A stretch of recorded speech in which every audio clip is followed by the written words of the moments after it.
Je continue donc avec Saul de Tarse, dit Paul, qui est finalement le cas de l'apôtre Paul, qu'on peut considérer comme une importance capitale pour le salut de tous les incroyants, car Paul qui occupe une place prépondérante dans le Nouveau Testament, puisqu'il représente plus de la moitié des écrits du Nouveau Testament, alors qu'il est d'une manière très minoritaire malheureusement dans les églises. Donc Paul lui-même nous dit qu'il était le plus grand des pécheurs.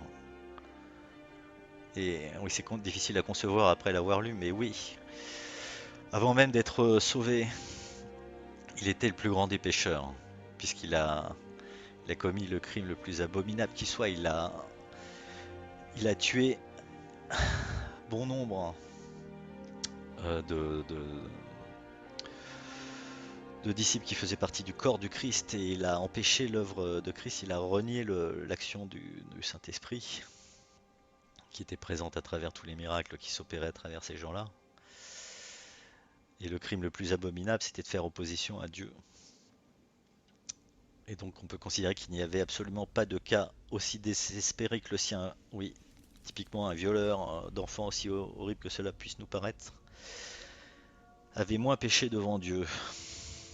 Donc si Paul a été sauvé par l'action de Dieu et non pas de lui-même, on peut considérer que tous les pécheurs sont appelés au salut.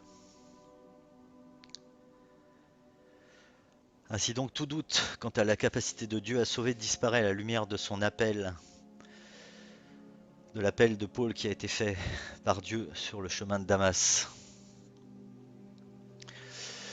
Et les moyens miraculeux employés dans son cas suffiraient certainement pour chacun des ennemis de Dieu. Et qui niera, après mûre réflexion, que la puissance et la gloire épouvantable de l'auguste séance du jugement dernier dans laquelle l'incroyant est introduit par sa résurrection seront indiciblement plus impressionnantes. Donc la puissance et la gloire épouvantables seront indiciblement plus impressionnantes au moment du jugement que celle de la vision de Paul. La vision de l'apôtre Paul passa, et il revint à une scène où tout était comme avant. Lui seul avait changé. Mais l'incroyant, lui, verra encore la puissance et la présence de Dieu au moment du jugement pendant un long temps. Non seulement dans sa propre délivrance de la mort, mais aussi dans tout ce qui l'entoure. La vision ainsi donc ne disparaîtra pas, et la présence divine demeurera au moment du jugement. Voilà, donc ceci constitue la première partie de ce texte. Si bien entendu vous êtes anglophone, vous êtes tout à fait libre d'aller sur le site concordante.org, et de parcourir le site autant que vous le voudrez. Pour ma part, je ferai bientôt une deuxième partie de ce texte, car je le trouve excessivement bon.